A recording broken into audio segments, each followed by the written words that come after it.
Malam itu, dunia seakan runtuh di hadapanku. Aku berdiri di ambang pintu kamar hotel, melihat dengan mata kepalaku sendiri tubuh suamiku melebur bersama wanita lain. Napasku tercekat, dadaku terasa seperti ditusuk ribuan pisau. Suara tawa mereka bagai hantaman palu yang menghancurkan sisa-sisa kebahagiaan yang pernah aku genggam. Saat itu, aku ingin menjerit, tapi suaraku mati di kerongkongan. Yang ada hanya luka, amarah, dan pengkhianatan yang menusuk hingga ke tulang sumsum. Dan malam itu, aku tahu, hidupku tidak akan pernah sama lagi. Sebelum lanjut, yuk tulis komentar terpedas kalian di kolom komentar, agar channel ini semakin berkembang lebih baik lagi. Jangan lupa juga absen kalian dari daerah mana saja. Jangan lupa juga like dan share cerita ini ke teman ataupun keluarga terdekat yang suka cerita-cerita seperti ini. Semoga Anda mendapatkan pahala yang setimpal karena sudah subscribe, like, komen dan membagikan cerita ini. Sekarang mari kita lanjut ke ceritanya. Aku Rania. Seorang istri yang percaya bahwa cinta bisa menyembuhkan segala luka. Tapi aku salah. Sejak malam itu, cinta hanya menjadi racun yang merusak jiwaku.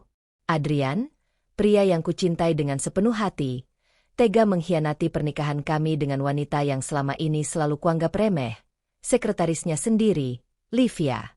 Hari-hari setelah kejadian itu menjadi mimpi buruk bagiku. Aku tidak tidur. Aku tidak makan. Aku duduk berjam-jam di ruang tamu, menatap kosong ke arah pintu, berharap Adrian pulang dan berkata semua hanya kesalahpahaman. Tapi tidak. Ia datang hanya untuk mengucapkan kalimat dingin yang mengiris hatiku. Aku ingin cerai. Kalimat itu membuat tubuhku gemetar. Aku masih mencintainya. Tapi cinta tidak lagi berarti ketika pengkhianatan sudah merajalela. Aku menandatangani surat cerai dengan tangan yang bergetar. Dan saat itu, aku melihat sekilas senyum puas di wajah Livia. Seolah-olah aku hanyalah pecundang yang kalah dalam permainan murahan mereka. Namun mereka salah menilai aku. Aku boleh jatuh. Tapi aku tidak akan hancur. Luka ini akan kuubah menjadi senjata. Dan dendam ini akan menjadi bahan bakar untuk membangun kekuatanku. Di tengah keputusasaan, aku kembali melamar pekerjaan di sebuah perusahaan besar. Aku tahu aku tidak punya banyak waktu untuk meratapi hidup. Hari pertama aku melangkah masuk ke kantor baru, aku berjanji pada diriku sendiri. Aku akan berdiri lebih tinggi dari mereka.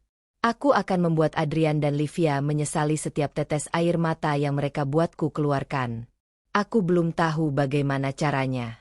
Tapi satu hal pasti. Perjalanan ini baru saja dimulai. Dan mereka tidak akan pernah siap menghadapi siapa aku sebenarnya. Pagi pertama setelah perceraian, aku menatap wajahku di cermin. Mata sembab, kulit pucat. Tapi ada kilat yang belum pernah kulihat sebelumnya. Bukan lagi tatapan istri yang tersia-siakan. Ini tatapan seorang pejuang yang baru lahir dari reruntuhan. Aku merapikan rambut, mengancingkan kemeja, dan melangkah keluar. Udara terasa dingin, namun di dadaku ada bara yang perlahan menyala. Lift kantor berhenti di lantai 20. Pintu terbuka, menampilkan ruang kerja luas dengan dinding kaca menghadap kota. Aku masuk sebagai karyawan baru, tanpa suara, tanpa sorak. Hanya suara langkah sepatu dan detak jantungku sendiri. Meja kerjaku berada di deretan tim strategi.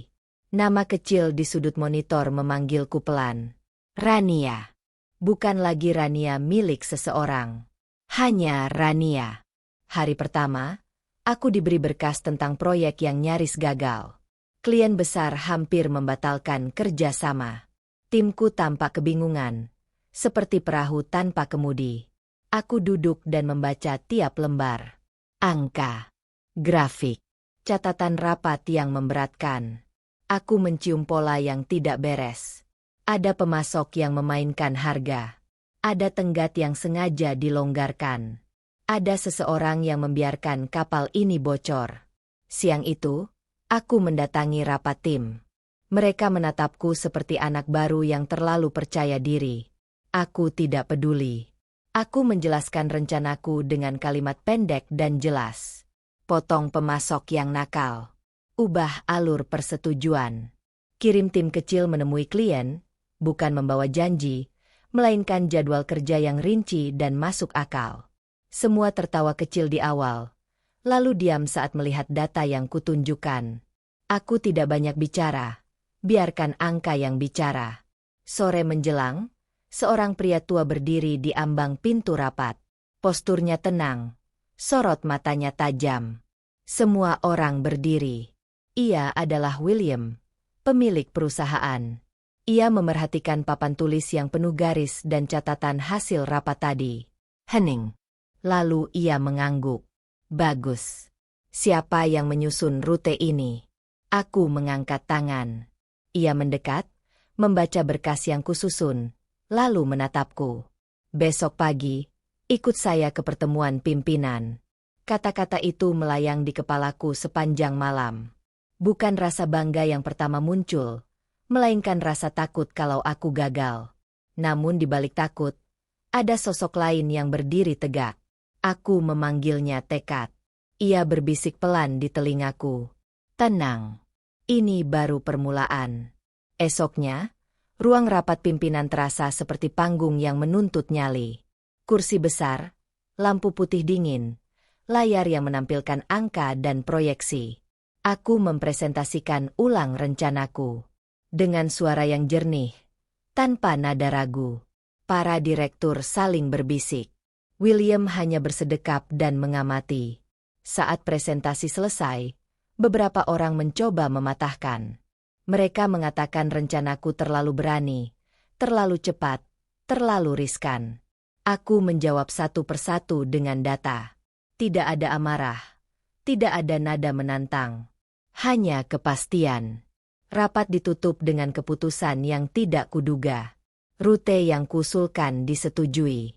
Tugas eksekusi jatuh ke tanganku. Ruangan itu bubar.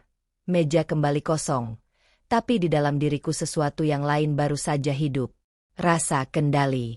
Rasa kembali memegang kemudi.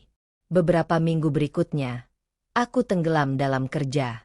Pulang larut malam, makan seadanya, tidur sebentar, lalu kembali ke Medan. Di tengah keletihan, aku mengingat malam di hotel itu. Setiap kali napasku berat, aku mengulang janji yang pernah kuucap dalam hati. Aku akan bangkit. Aku akan menuntaskan semua luka. Pelan tetapi pasti, proyek berjalan. Klien kembali tersenyum. Timku kembali percaya diri.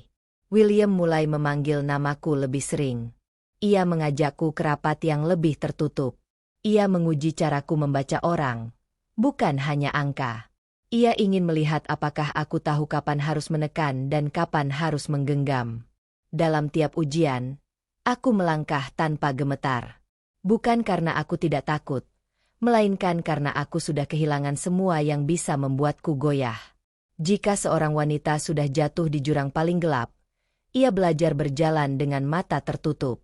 Pada suatu malam lembur, William datang tanpa pengawalan. Ia membawa 2 cangkir kopi dan berdiri di samping jendelaku. Kota memantulkan lampu seperti hujan bintang yang rapuh. Ia berbicara pelan. Perusahaan ini akan melakukan langkah besar. Kita akan membeli sebuah perusahaan yang sedang goyah.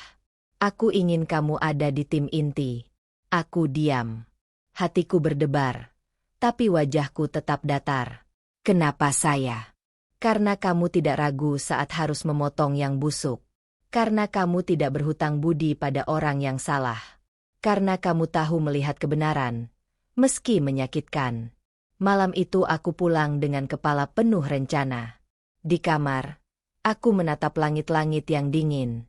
Tiba-tiba, bayangan Adrian melintas seperti hantu yang menolak pergi. Aku teringat senyum puas Livia di depan kantor pengadilan. Rasanya seperti sisa panas yang menempel di kulit. Aku tidak menolak kenangan itu. Aku memeluknya sebagai bahan bakar. Tim akuisisi dibentuk. Ruang rapat baru, berkas baru, wajah baru. Kami menganalisis pasar, membaca neraca, menilai arus kas, mencari celah. Setiap hari aku menulis catatan dalam buku kecil. Aku menyusun peta yang hanya kubuka saat semua orang pulang. Peta yang tidak sekadar memuat nama pemasok dan persentase saham, tapi juga memuat nama lain. Nama yang pernah menahanku di tepi jurang. Hari ketiga, sebuah berkas tebal diletakkan di mejaku oleh sekretaris William. Nama calon target tertulis di sampul. Aku mengusap sampul itu dengan ujung jariku, seperti menyentuh pintu masa lalu yang lama terkunci. Lalu kubuka. Lembar pertama menampilkan struktur pimpinan, daftar direksi, dan beberapa manajer kunci. Mataku menyapu satu persatu.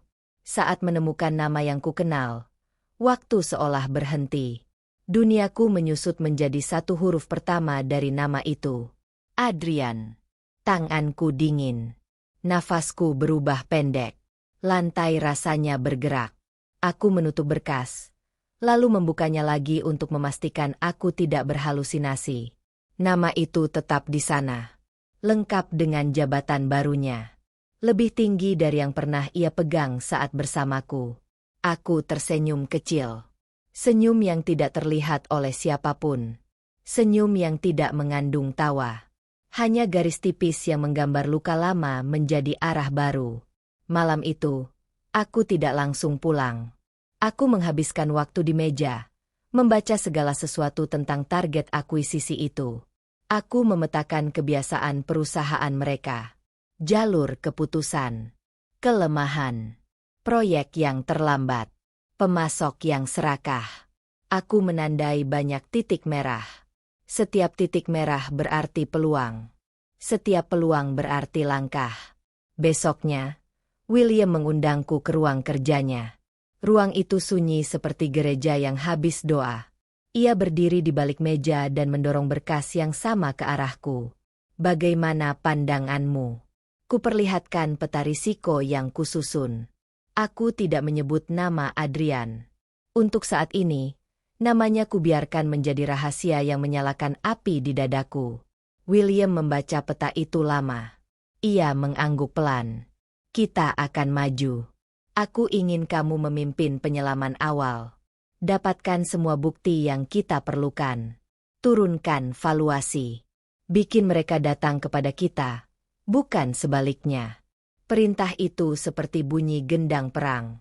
Aku mengucapkan terima kasih, lalu keluar dari ruangannya dengan langkah stabil. Di koridor, aku berhenti sejenak. Kaca besar memantulkan sosokku. Bukan lagi perempuan yang memohon dipilih. Bukan lagi istri yang berlutut karena takut ditinggal. Ini aku yang baru. Hari-hari berikutnya berubah menjadi deretan langkah senyap. Aku bertemu orang dalam yang lelah dan ingin didengar. Aku menatap grafik yang retak dan mengerti kebohongan yang disembunyikan. Aku berbisik pada pemasok bahwa ada jalan lain.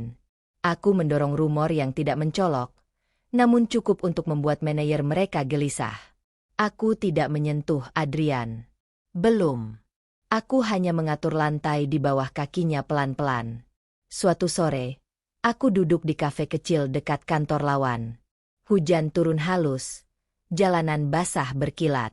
Dari balik kaca, kulihat Adrian keluar bersama beberapa koleganya. Wajahnya masih sama. Dagu terangkat, langkah mengukur tanah. Ia tertawa, seperti dulu saat berusaha meyakinkanku bahwa semua baik-baik saja. Di sisi lain trotoar, Livia berjalan menjemputnya. Mereka tampak seperti dua orang yang percaya pada masa depan. Aku menatap mereka tanpa berkedip. Di dadaku, api menyala tanpa suara. Saat malam jatuh, aku kembali ke kantor. Lampu lantai 20 menyala sendirian. Sunyi, hanya bunyi pendingin ruangan yang mendesis.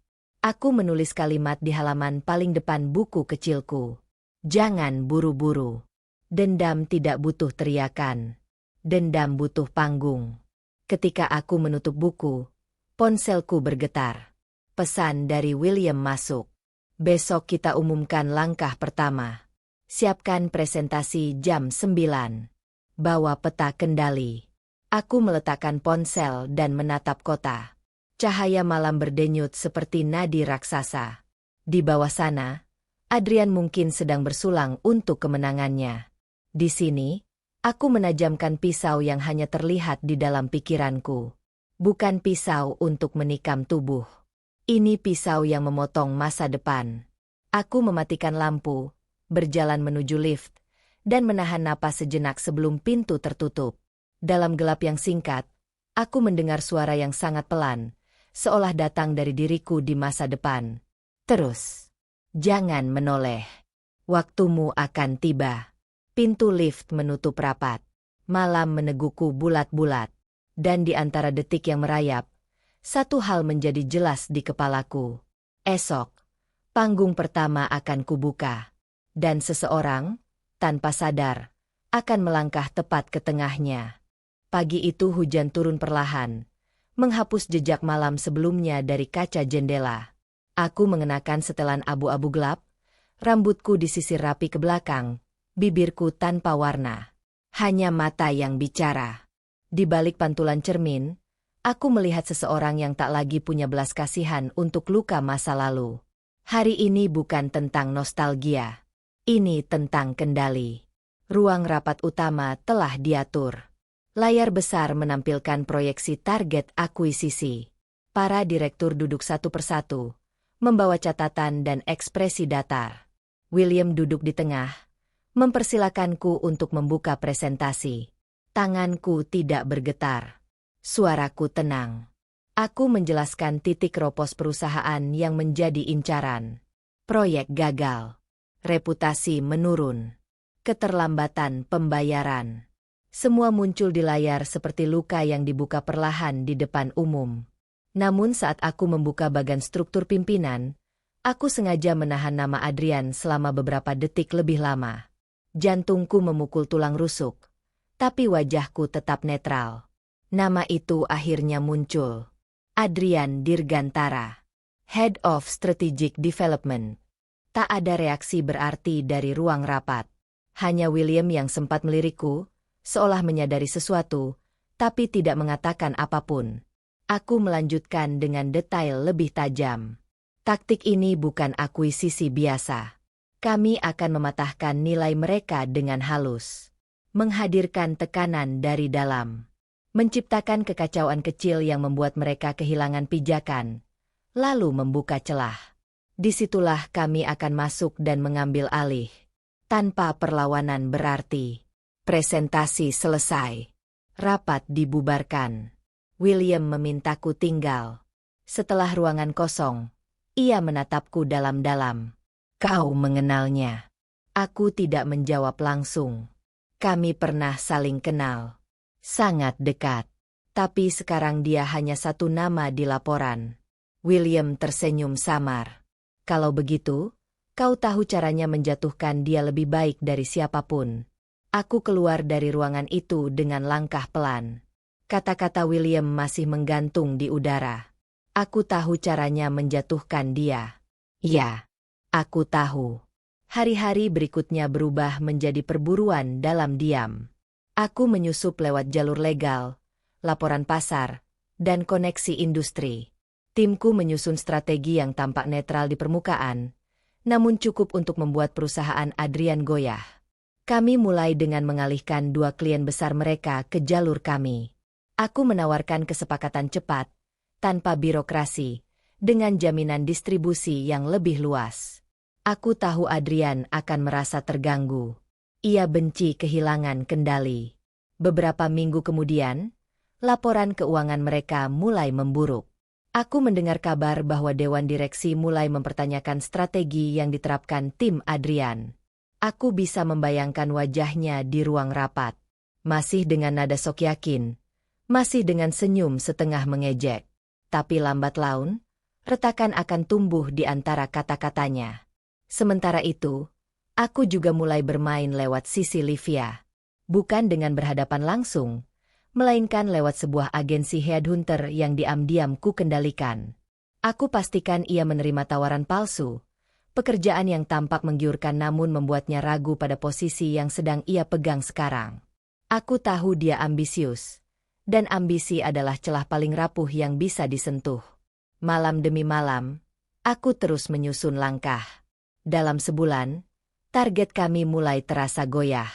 Saham mereka stagnan. Proyek baru sulit masuk. Hubungan dengan vendor mulai renggang. Semua seperti pohon yang digerogoti dari dalam.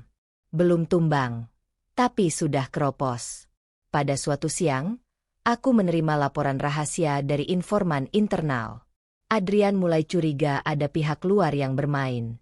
Ia bahkan memanggil tim audit internal untuk mengecek potensi sabotase. Namun mereka tak menemukan jejak. Aku terlalu hati-hati. Semua gerakanku tampak seperti bisnis biasa. Hanya saja, semua mengarah ke satu hasil, kehancurannya. Lalu datang momen yang kutunggu. Satu berita bocor dari koran bisnis lokal. Disebutkan bahwa perusahaan mereka sedang dalam tekanan, dan ada rumor kuat bahwa perusahaan besar akan mengakuisisi. Nama perusahaan kami disebut samar-samar, cukup untuk membuat dewan mereka gelisah. Adrian tentu tidak tinggal diam. Ia menggelar konferensi internal, mencoba menenangkan timnya.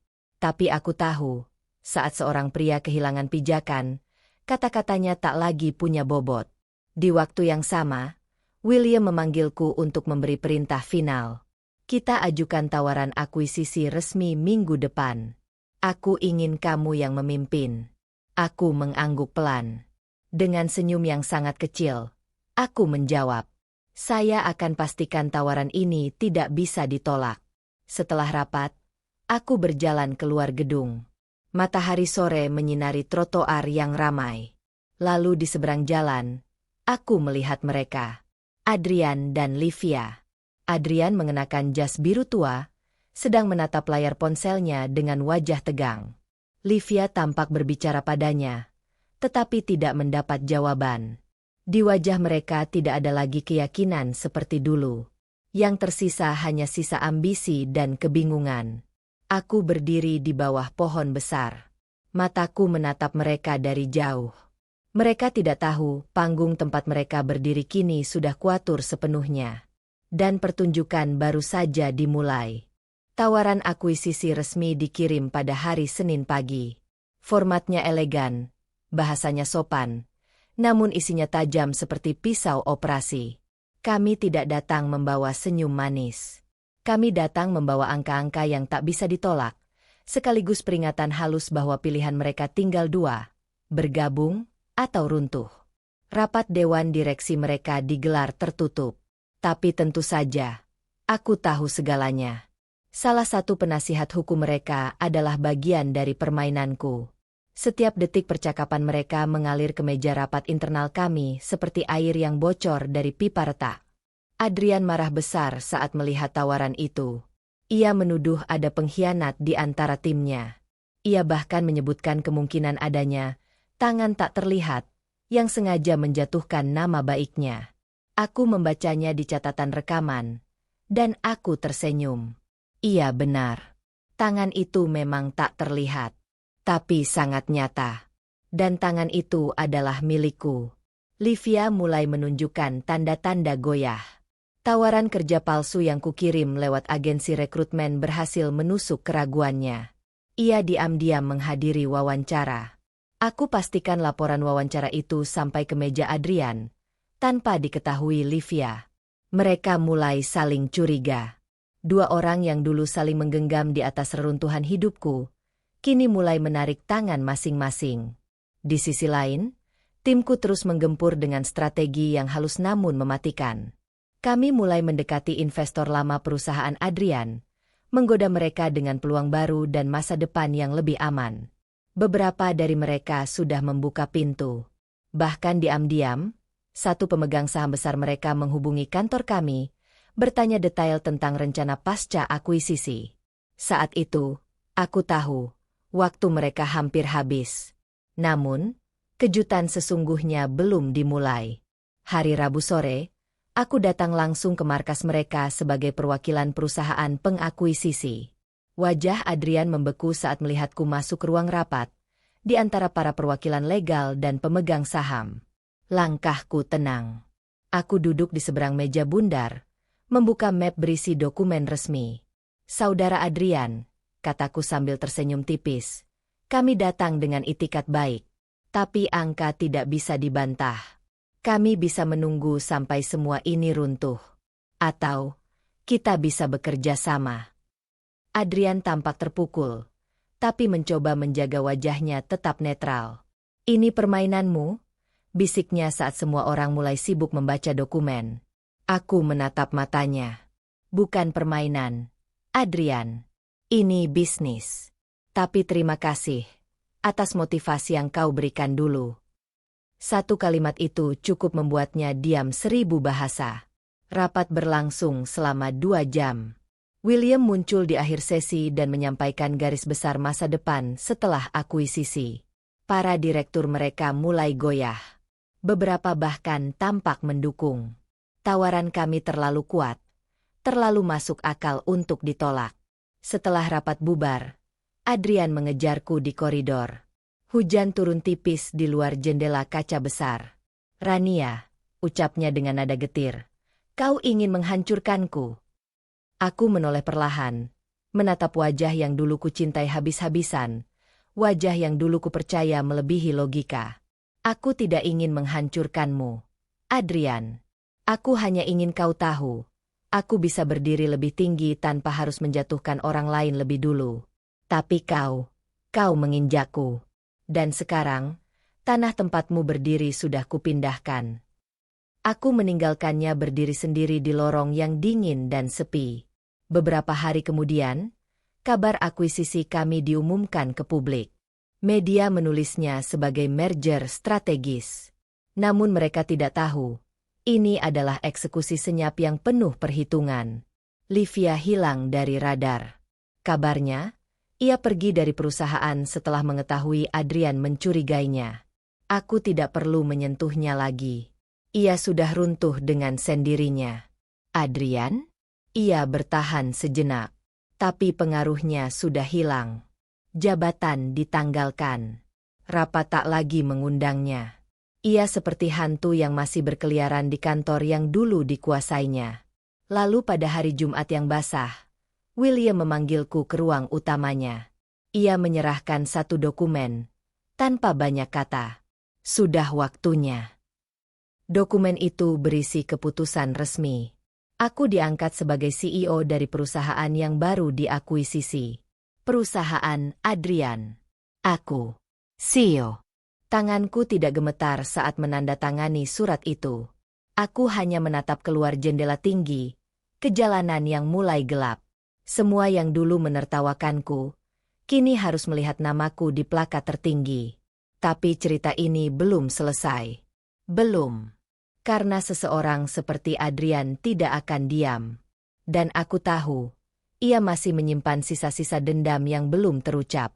Dan itu artinya, panggung kedua baru saja dipasang. 1 minggu setelah aku resmi duduk di kursi CEO, kantor menjadi ladang sunyi yang menyimpan desas-desus. Sebagian karyawan menyambut perubahan ini dengan senyum, sebagian lainnya dengan ragu, bahkan takut. Beberapa manajer lama mulai memperlihatkan tanda-tanda ingin berpindah haluan. Mereka menyadari bahwa posisi mereka tidak lagi seaman dulu. Aku tidak tergesa. Setiap perubahan harus terasa seperti angin, bukan badai. Tapi mereka yang dulu dekat dengan Adrian, sudah kutandai. Yang pertama kuganti adalah kepala divisi pemasaran, orang kepercayaan Adrian yang dulu menyebarkan fitnah tentangku di kalangan industri. Ia tidak mendapat surat pemecatan langsung. Ia hanya kehilangan kewenangan satu persatu. Proyeknya dialihkan. Keputusan penting tidak lagi lewat mejanya. Hingga akhirnya, ia sendiri yang mengundurkan diri dengan alasan tidak cocok dengan kepemimpinan baru. Lucu, bukan? Dalam waktu kurang dari 2 bulan, struktur perusahaan berubah total. Tim baru dibentuk, visi baru diterapkan. Dan yang terpenting, semua jejak Adrian mulai menghilang dari dinding ruangan. Namun hidup tidak pernah membiarkan kemenangan terasa terlalu mulus. Suatu pagi, aku menerima email tanpa nama. Isinya 1 baris kalimat. Apa kau pikir semua ini akan berhenti di sini? Tak ada tanda tangan. Tak ada alamat pengirim yang jelas. Hanya 1 kalimat, tapi cukup untuk membuatku tahu, ini bukan dari orang luar. Ini dari seseorang yang tahu. Seseorang yang dulu berdiri terlalu dekat dengan Adrian. Aku mulai memeriksa ulang semua sistem keamanan data. Kuhubungi IT untuk melacak alamat IP, namun hasilnya nihil. Semua tampak bersih. Terlalu bersih. Malah, seperti sengaja dihapus oleh seseorang yang tahu cara kerja dalam. Dan saat itulah, aku sadar, ini bukan sekadar peringatan. Ini permulaan dari upaya balasan. Dendam itu hidup. Dan kini bergerak ke arahku. Pada minggu ketiga, laporan keuangan mendadak menunjukkan anomali. Ada transaksi kecil yang mencurigakan. Tidak besar, tapi konsisten. Seperti seseorang mencoba menyuntikkan kebocoran pelan-pelan. Aku langsung menggelar investigasi internal. Semua data diamankan. Semua pergerakan diawasi. Hasilnya, transaksi itu berasal dari akun divisi lama, milik Livia. Masalahnya, Livia sudah tidak tercatat sebagai karyawan aktif. Akunnya seharusnya dinonaktifkan sejak kepergiannya. Tapi entah bagaimana, akun itu masih aktif, tersembunyi di celah sistem. Ada yang membiarkannya terbuka. Aku mulai curiga. Sesuatu sedang digerakkan dari luar. Tapi siapa? Aku menyusuri satu demi satu nama-nama lama. Dan di tengah malam yang sepi, aku menemukan satu pola. Seseorang dari vendor logistik yang dulu dekat dengan Adrian, tiba-tiba muncul dalam daftar transaksi baru. Ia mengganti nama perusahaannya, menyamar sebagai mitra baru dalam kerja sama distribusi. Namun format info C-nya, struktur emailnya, semua sama seperti tahun lalu. Ini bukan hanya sabotase.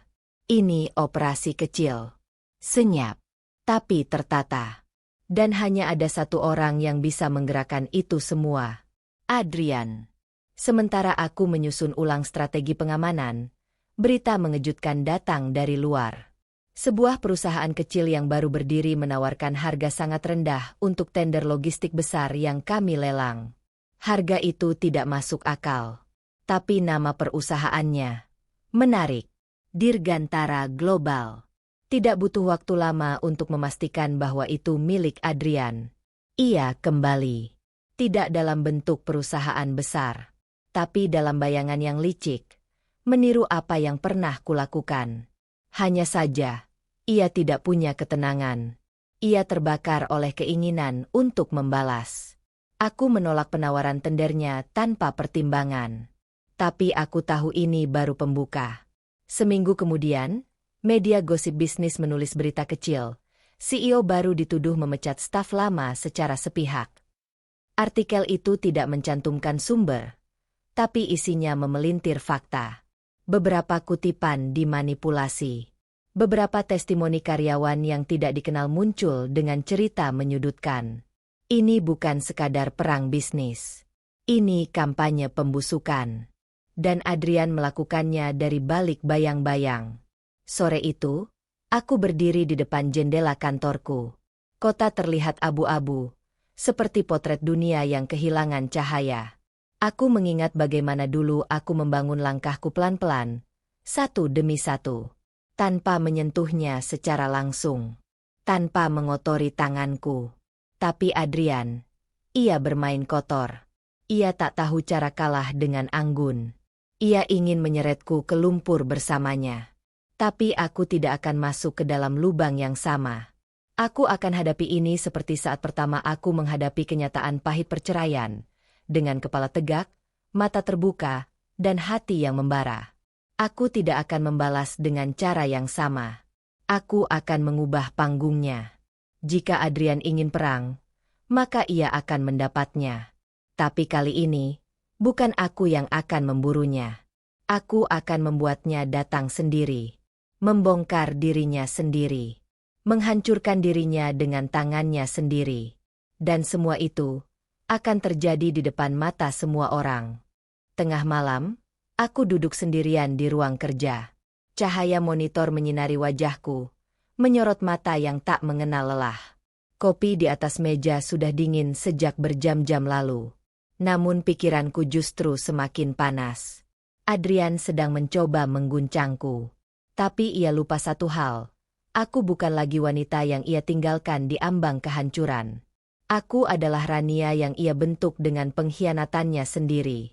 Dan sekarang, aku akan memutar ulang permainannya, dengan cara yang jauh lebih elegan, namun mematikan. Langkah pertamaku adalah memancingnya keluar dari bayang-bayang.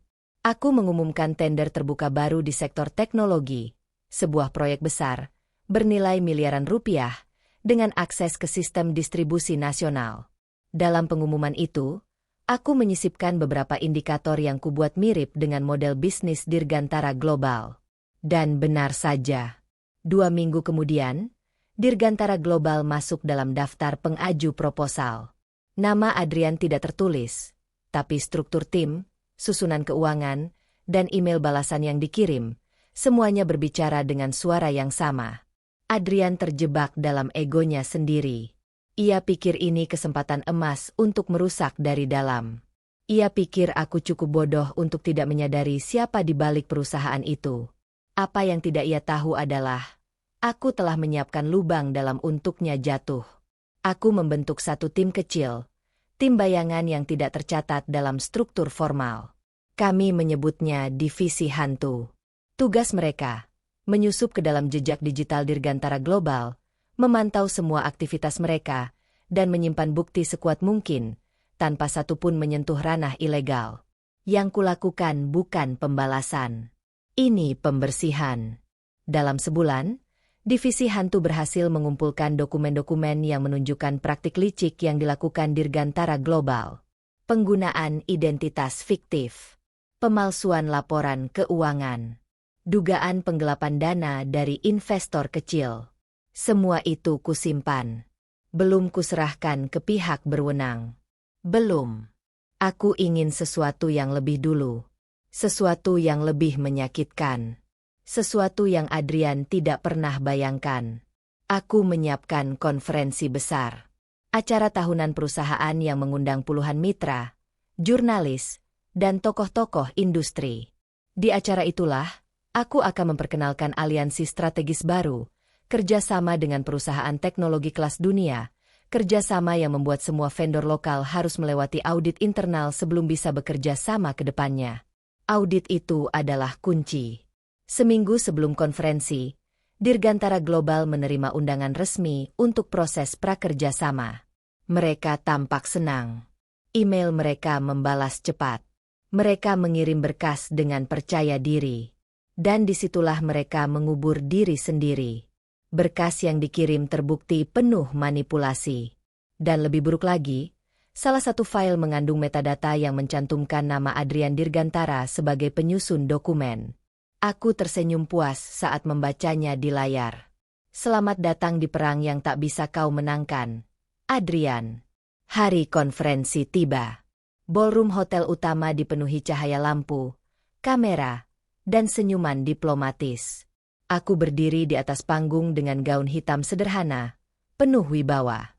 William duduk di deretan depan, memberikan anggukan ringan padaku.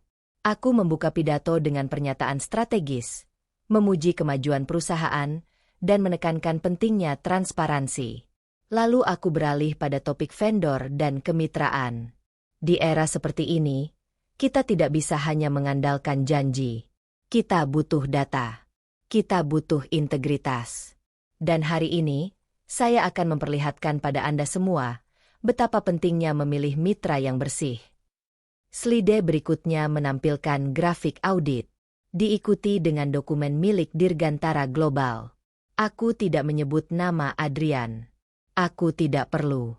Semua orang yang mengenal industri ini tahu siapa yang ada di balik perusahaan itu. Beberapa tamu mulai berbisik. Beberapa wartawan sudah mengangkat kamera. Dan di tengah keramaian itu, aku melihatnya. Adrian. Berdiri di dekat pintu masuk. Wajahnya tegang. Matanya terpaku padaku. Aku menatap balik tanpa senyum. Perusahaan yang terbukti melakukan manipulasi data tidak akan pernah kami izinkan menjadi bagian dari ekosistem kami. Hari ini, kami memilih kejujuran. Dan kami menolak mereka yang bermain di balik topeng. Tepuk tangan pecah. Beberapa tamu berdiri memberi apresiasi. Aku turun dari panggung dengan langkah anggun, mengabaikan sorot mata Adrian yang kosong. Ia mencoba mendekatiku saat aku hendak masuk ke ruang tunggu VIP. Tangannya hampir menyentuh lengan bajuku, tapi aku menoleh duluan. "Kau pikir ini kemenangan?" bisiknya. Aku menatapnya sebentar. "Ini bukan kemenangan, Adrian. Ini hanya peringatan pertama." Aku berbalik dan melangkah pergi. Hari itu, media menulis berita besar tentang skandal Dirgantara Global. Investor menarik diri. Kantor mereka disegel untuk audit lanjutan. Dan Adrian kembali tenggelam dalam lubang yang ia gali sendiri. Namun aku tahu, dendam seperti miliknya tidak pernah mati sepenuhnya. Dan aku juga tahu, ini belum akhir. Masih ada bagian dari permainan ini yang belum selesai. Masih ada kebenaran yang belum muncul ke permukaan. Malam semakin larut ketika aku membuka kembali dokumen yang berceceran di mejaku. Laporan keuangan, bukti audit, potongan pesan email anonim, dan laporan keamanan internal. Semua tumpah seperti puing-puing masa lalu yang belum selesai dibersihkan. Tapi ada satu hal yang mengganggu pikiranku. Adrian terlalu mudah terpancing. Terlalu cepat jatuh. Terlalu gegabah. Ia memang bukan lawan yang cerdas. Tapi bukan berarti ia bodoh. Dan aku yakin, Adrian tidak bermain sendirian. Ada yang menopangnya dari belakang. Seseorang yang menyuntikkan keberanian ke dalam langkahnya. Seseorang yang selama ini belum menunjukkan wajahnya. Pagi berikutnya, aku meminta divisi hantu untuk menyelidiki kembali struktur pendukung finansial Dirgantara Global. Fokus utama, pendanaan awal dan pergerakan saham dalam 3 bulan terakhir sebelum akuisisi diumumkan. Hasilnya mengejutkan. 2 nama muncul. Nama-nama yang tidak asing. Salah satunya adalah rival bisnis lama William, Bernard Halim. Seorang Taipan yang sudah 2 kali gagal mengakuisisi perusahaan William di masa lalu. Ia dikenal sebagai pria yang haus kuasa dan tidak suka kalah. Yang satu lagi adalah nama asing, tapi dengan rekam jejak licin. Alex, seorang konsultan investasi bayangan yang kerap muncul di belakang layar konflik perusahaan. Ia bukan hanya pendana. Ia adalah pengendali. Dan tiba-tiba semuanya masuk akal. Adrian hanyalah bidak. Livia pun tak lebih dari bayangan lalu. Permainan sebenarnya lebih dalam dari yang aku kira. Di sisi lain, tekanan media terhadap Dirgantara Global membuat Adrian menghilang dari peredaran. Tak ada berita baru. Tak ada gerakan yang terlihat. Tapi aku tahu, seseorang seperti dia tidak akan menghilang tanpa jejak. Lalu, 2 minggu setelah konferensi, ada kejadian yang mengubah segalanya. Seseorang membobol sistem keuangan perusahaan kami. Bukan untuk mencuri uang, tapi untuk menghapus log audit yang berisi laporan investigasi Dirgantara Global. Serangan itu rapi. Jejaknya bersih. Tim IT kami hampir tak menemukan celah masuk. Tapi ada satu file yang tertinggal di sistem cadangan.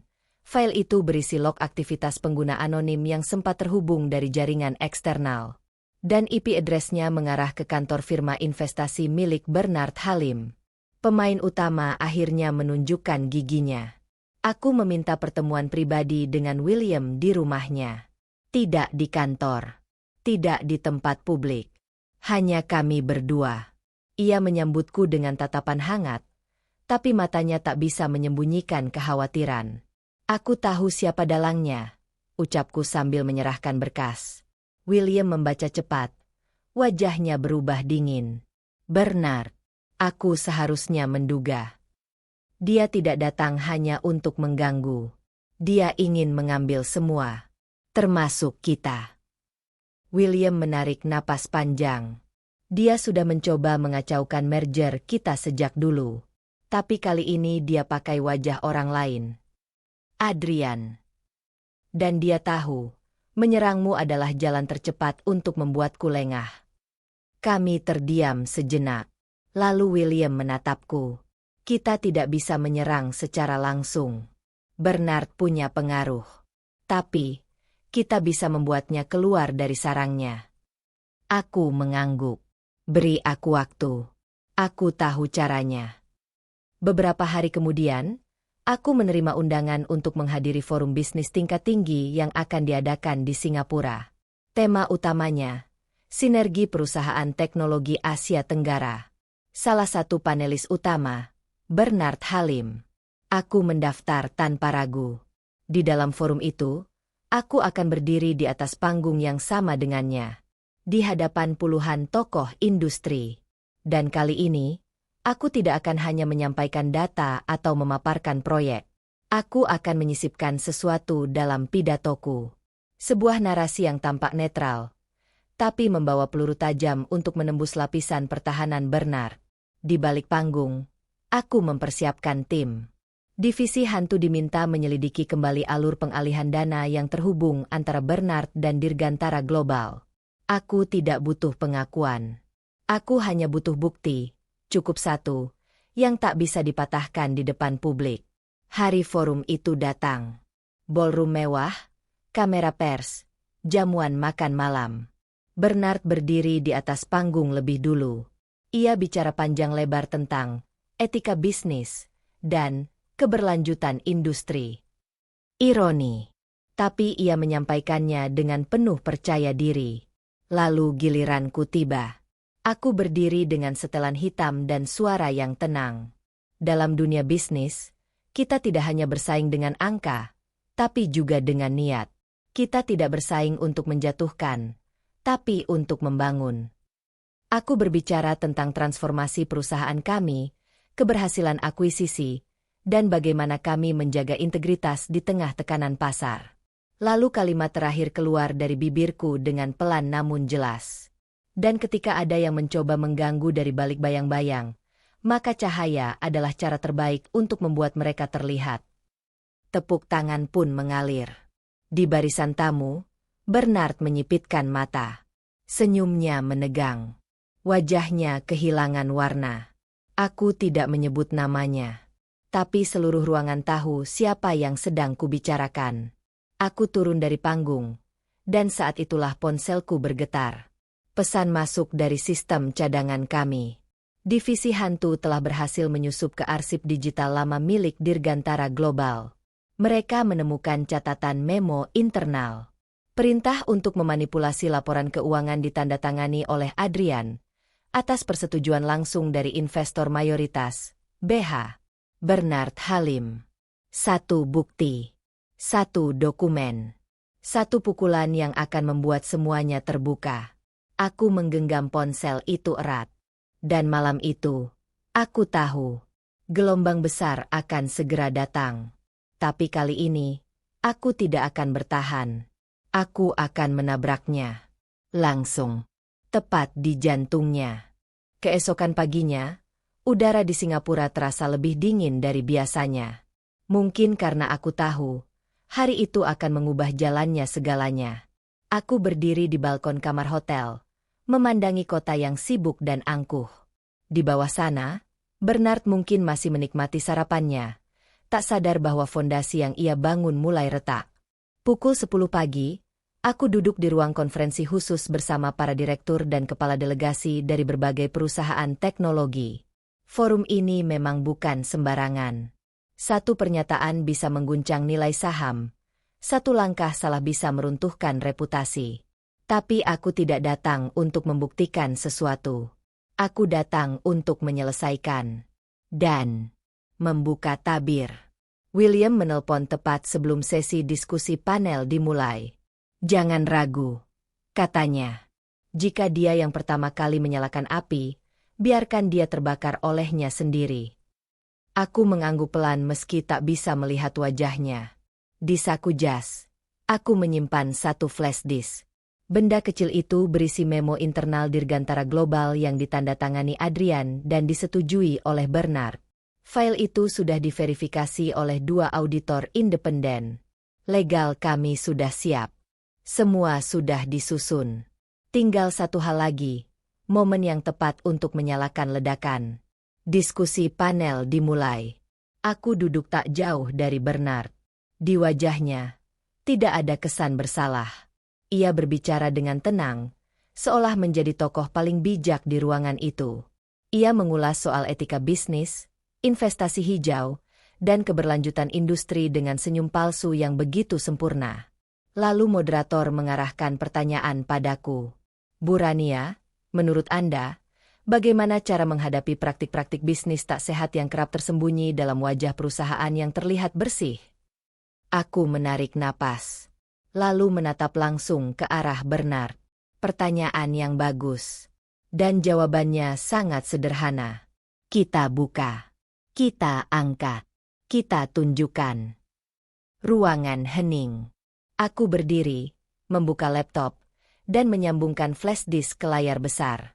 Moderator sempat kebingungan, tapi aku angkat tangan, meminta waktu sebentar. Selama beberapa bulan terakhir, kami menghadapi gangguan sistematis dari pihak luar yang mencoba merusak stabilitas perusahaan kami. Tapi kami tidak hanya menangkis, kami menyelidiki. Dan hari ini, kami membawa fakta. Slide pertama muncul. Tanggal. Nomor memo. Tanda tangan Adrian. Lalu slide kedua. Persetujuan langsung dari investor bernama Bernard Halim. Ditandai jelas. Tertulis rinci. Semua tertangkap di layar. Beberapa peserta forum langsung sibuk memotret. Aku bicara lagi. Ini bukan sekadar sabotase bisnis. Ini adalah pengkhianatan terhadap integritas industri. Dan semua bukti sudah kami serahkan ke otoritas hukum di negara kami. Bernard mulai gelisah. Ia menyela. Ini fitnah. Anda tak bisa sembarangan menuduh di forum terbuka seperti ini. Aku menatapnya tenang. Tidak ada tuduhan, Pak Bernard. Hanya data. Silakan bawa ke pengadilan jika merasa difitnah. Saya malah menunggu. Moderator buru-buru menengahi. Tapi kerusakan sudah terjadi. Wajah Bernard pucat. Para investor yang tadinya duduk santai kini menatapnya curiga. Beberapa bahkan langsung membuka ponsel dan menelepon entah siapa. Dan aku kembali duduk dengan tenang. Tanganku tetap di atas meja. Tak perlu selebrasi. Karena kemenangan sejati adalah saat musuhmu runtuh oleh kenyataannya sendiri. Sore hari itu, berita menyebar cepat. Skandal bisnis besar di Forum Teknologi Asia Tenggara. Bernard Halim diduga terlibat praktik sabotase perusahaan. Bukti digital tertulis, CEO muda Rania mengguncang forum bisnis. Aku tak membuka satupun beritanya. Yang kulakukan hanyalah duduk di balik jendela hotel, menatap awan perlahan melintasi langit. Di tangan kiriku, ponsel bergetar. Pesan dari nomor tak dikenal. Apa kau puas sekarang? Adrian. Kupandangi layar itu lama, lalu kujawab dengan satu kalimat. Kau belum merasakan apa-apa. Setibaku di Jakarta, Divisi Hukum Perusahaan mulai menerima permintaan kerjasama dari pihak kepolisian. Mereka ingin menjadikan kami saksi dalam penyelidikan terhadap Bernard dan jaringannya. Adrian pun dipanggil untuk bersaksi. Laporan investigasi membuktikan bahwa dana yang mengalir ke Dirgantara Global digunakan untuk manipulasi dokumen dan pembiayaan kampanye hitam terhadap perusahaanku. Bernard mencoba melarikan diri ke luar negeri, namun ditahan di bandara karena pencegahan yang diajukan otoritas. Adrian? Ia muncul di berita dengan wajah tertunduk. Tidak lagi berdiri angkuh dengan jas mahal. Kali ini ia hanyalah bayangan dari kejayaannya yang dulu. Ia menghindari kamera, menghindari dunia. Namun dunia tak akan melupakannya. Malam itu aku berdiri di rooftop gedung kantor, sendirian. Angin membawa suara kota ke telingaku. Lampu-lampu gedung berpendar dalam irama yang tenang. Aku tidak merasa bangga, tidak juga merasa lega. Hanya tenang. Untuk pertama kalinya, mereka yang dulu menghancurkanku, kini hancur oleh dirinya sendiri. Bukan karena aku menginjak, tapi karena aku berdiri, saat mereka pikir aku tidak akan pernah bangkit. Dan kini, permainan berakhir. Tapi aku masih berdiri. Tegak. Lebih kuat dari sebelumnya. Dan untuk mereka, hari ini adalah akhir. Tapi bagiku, ini baru permulaan. Beberapa bulan berlalu. Pemberitaan tentang Bernard Halim mulai mereda. Ia kini menjadi simbol kejatuhan elit yang bermain terlalu kotor di dalam sistem. Proses hukum berjalan, dan meskipun ia mempekerjakan tim pengacara terbaik, reputasinya sudah lebih dulu dihancurkan oleh kebenaran yang tak bisa dibantah. Adrian, di sisi lain, tak lagi punya tempat untuk berdiri. Ia kehilangan pekerjaan, reputasi, dan investor. Semua perusahaan besar memutus hubungan dengannya. Bahkan para koneksi lamanya menghilang satu persatu. Ia menjadi bayangan dari masa lalunya sendiri. Terlantar, tapi belum sepenuhnya menyerah. Itulah yang menggangguku. Karena aku tahu, orang seperti Adrian tidak akan mati diam. Ia akan mencari celah sekecil apapun untuk menusuk balik. Suatu malam, saat seluruh kantor sudah sepi dan hanya lampu di ruanganku yang masih menyala, aku menerima amplop misterius. Tidak dikirim lewat email, tidak melalui kurir. Amplop itu tergeletak rapi di atas meja. Tak ada nama pengirim. Hanya ada satu catatan kecil yang ditulis dengan tangan. Semua orang menyimpan sesuatu yang ingin disembunyikan, termasuk kamu. Tanganku mengepal. Aku membuka amplop perlahan. Di dalamnya, ada salinan laporan rumah sakit, dengan namaku di atasnya. Tahun yang tercantum di situ adalah 2 tahun lalu. Tepat beberapa minggu sebelum perceraian. Aku mengingatnya. Momen ketika aku diam-diam memeriksakan diri karena telat haid. Waktu itu, aku hamil. Namun karena tekanan batin dan stres dari pengkhianatan Adrian, kehamilan itu gugur tanpa pernah kuceritakan pada siapapun.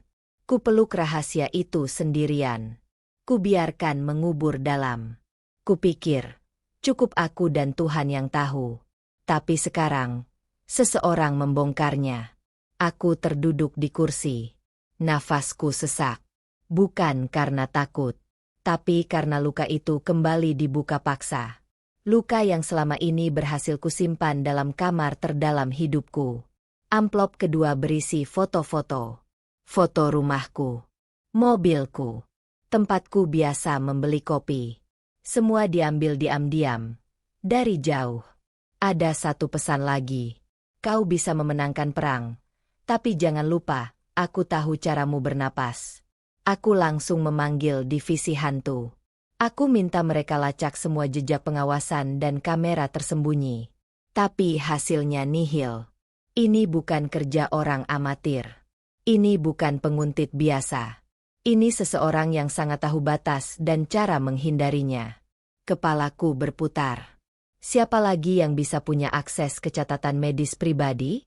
Siapa yang cukup dekat namun tidak terdeteksi? Lalu satu nama muncul di benakku. Livia. Ia bukan lagi bagian dari cerita ini, pikirku dulu. Tapi mungkin, justru karena itu, ia menjadi titik paling lemah. Aku menyelidiki keberadaannya. Ternyata Livia kini tinggal di sebuah rumah kecil di pinggiran kota. Tak lagi glamor, tak lagi disorot media. Tapi ia masih bekerja, bukan sebagai sekretaris, melainkan sebagai asisten pribadi seorang pengacara senior yang kebetulan pernah menjadi penasihat hukum Bernard. Puzzle ini mulai membentuk gambar yang utuh.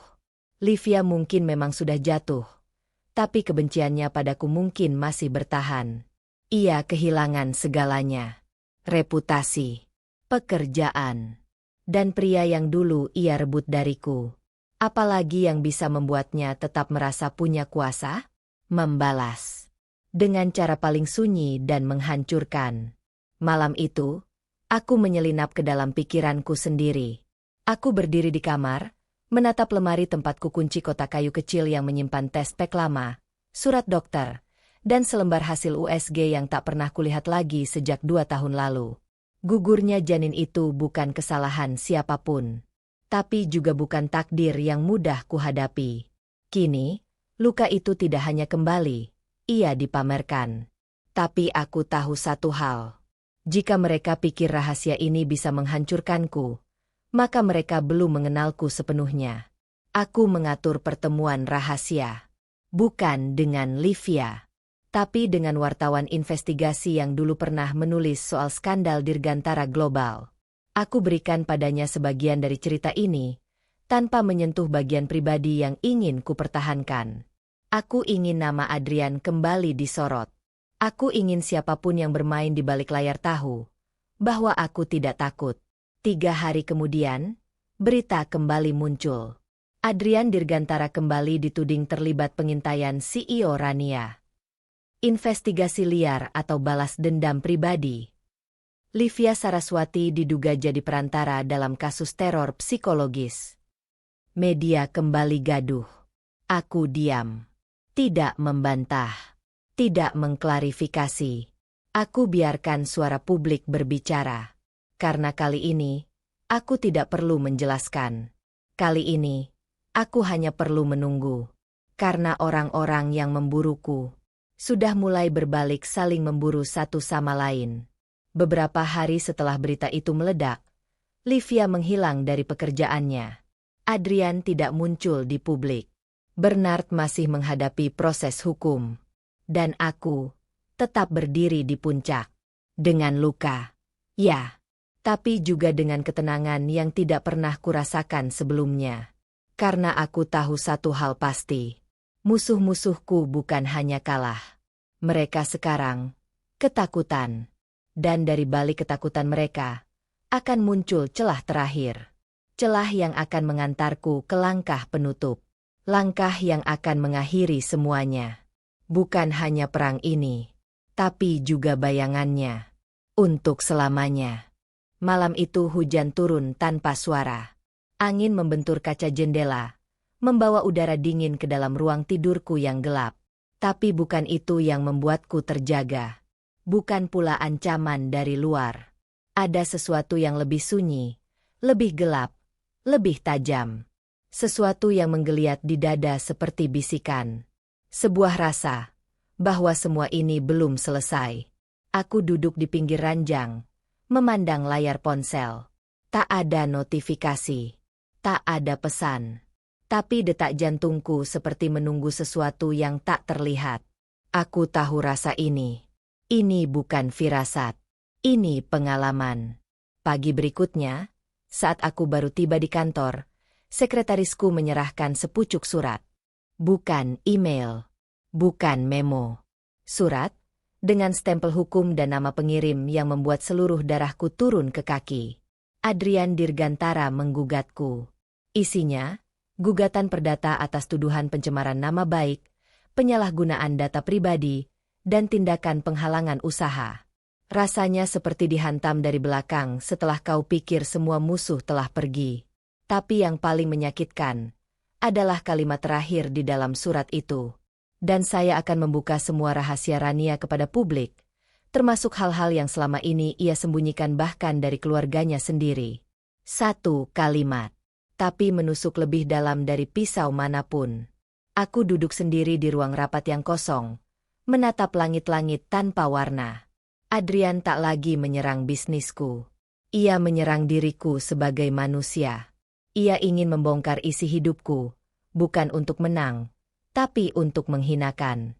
Dan aku tahu, yang ia maksud adalah kehamilan itu. Aku menghubungi pengacaraku dan mempersiapkan segalanya. Tapi di dalam kepala, yang berkecamuk bukan strategi hukum, melainkan trauma yang kupikir sudah kukubur. Kenangan itu kembali datang. Hari ketika aku duduk sendirian di ruang tunggu rumah sakit. Saat dokter memberitahuku bahwa janin itu tidak bertahan. Ketika aku menggenggam hasil USG dan menangis tanpa suara. Aku tidak pernah memberitahu Adrian karena saat itu, ia sudah terlalu sibuk mengejar Livia. Dan kupikir, mungkin lebih baik bayi itu tidak lahir ke dunia yang penuh luka. Tapi sekarang, ia berani menggunakan kehilangan itu sebagai senjata. Ada yang meledak di dalam hatiku. Amarah yang lebih pekat dari dendam. Adrian tidak hanya ingin menghancurkan aku. Ia ingin menjatuhkan semua versi diriku. Sebagai wanita, sebagai manusia, sebagai ibu yang tak sempat menjadi ibu. Aku tahu aku harus melawan. Tapi kali ini, bukan hanya lewat ruang sidang. Aku mengatur pertemuan terakhir.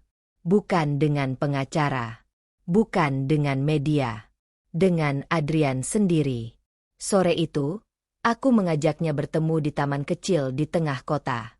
Tempat yang dulu pernah kami lewati, bertahun-tahun lalu, saat semua masih sederhana.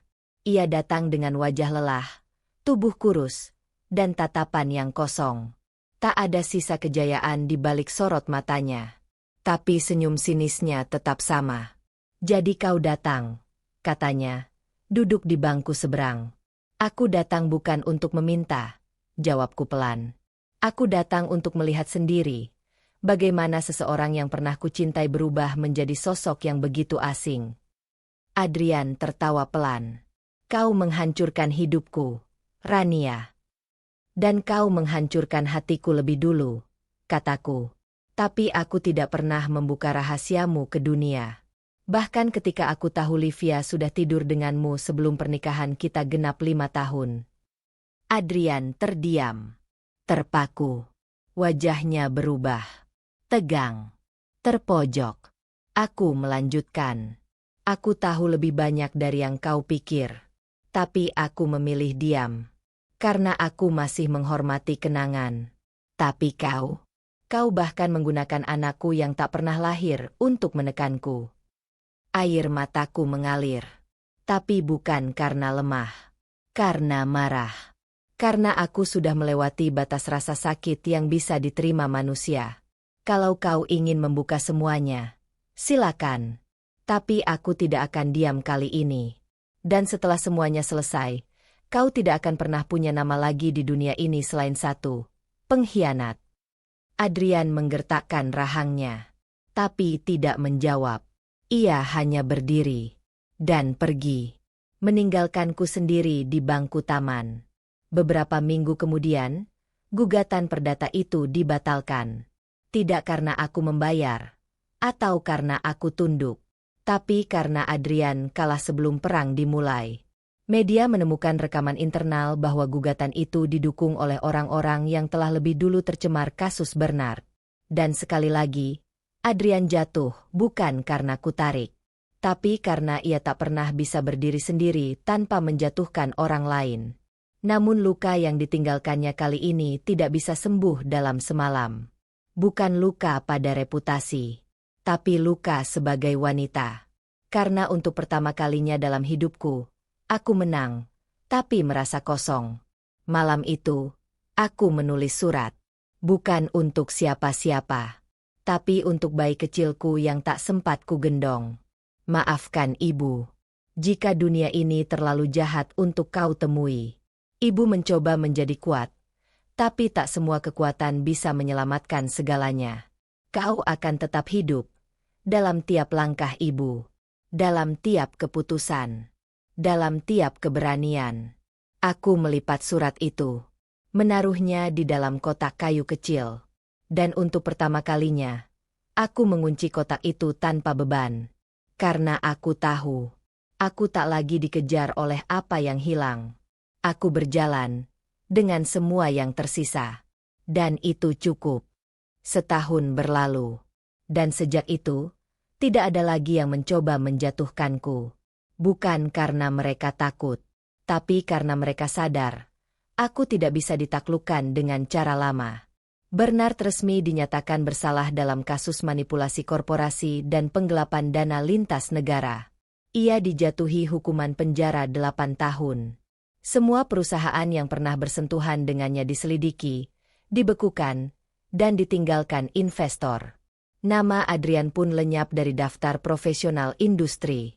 Tak satu pun perusahaan mau menyentuhnya. Ia pernah mencoba membangun agensi kecil di kota lain, tapi media sosial tak bisa diam. Netizen menyeret masa lalunya kembali ke permukaan.